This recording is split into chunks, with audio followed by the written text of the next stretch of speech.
Le dernier seigneur de Mandajor a été inhumé dans cette chapelle à sa demande. Il s'agit d'un cadran solaire dont on a ici une petite partie.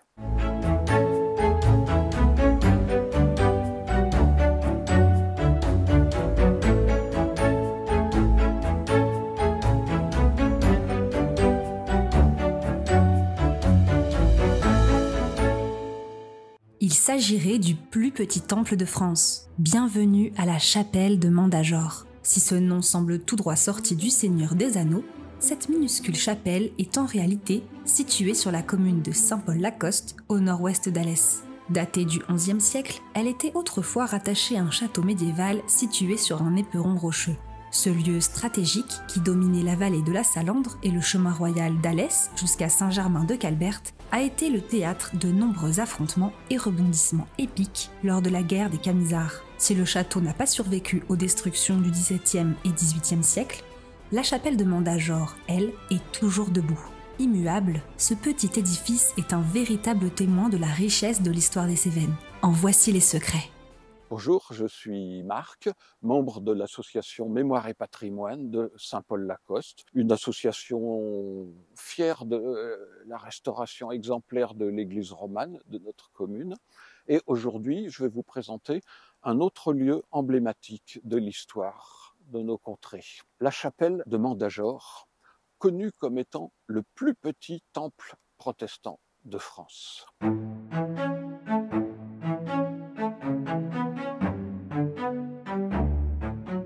Ce bâtiment, simple construction en schiste couvert de lauze, était la chapelle rattachée à un château situé juste à proximité, juste à côté. Et on sait que le dernier seigneur de ce lieu, dernier résident, a été inhumé dans cette chapelle à sa demande en 1684. On pousse la porte, je vous invite à me suivre.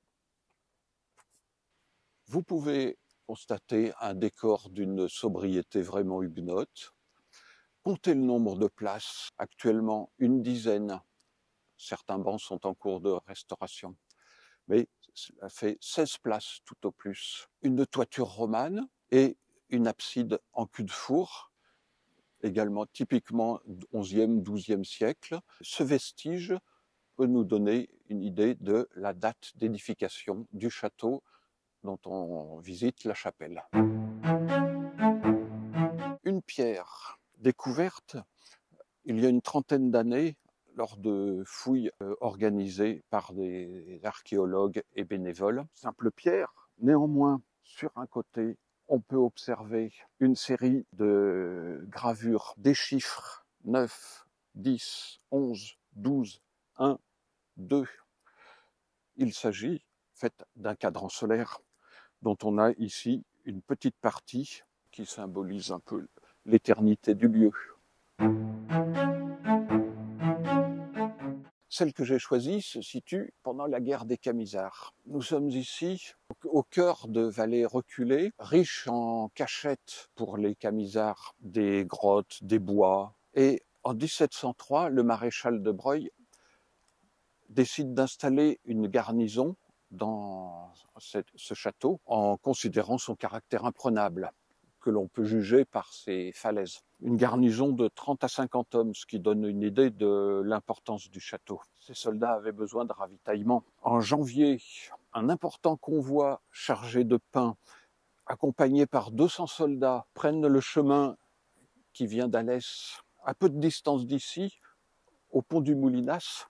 Sans doute 300 Camisards avaient préparé une embuscade pour ce convoi, aidés par la population locale qui jetait des pierres du haut des montagnes. Le convoi est arrivé, néanmoins, au château, mais peu de temps après, le maréchal de Broglie a décidé de retirer la garnison.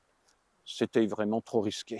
Apprenant ce fait, Roland et sa troupe sont venus incendier les lieux, incendier le château, et ça a été le début de sa ruine. Mais l'unique rescapé a été cette chapelle, restaurée en 1727, ce qui correspond à la date inscrite sur le fronton.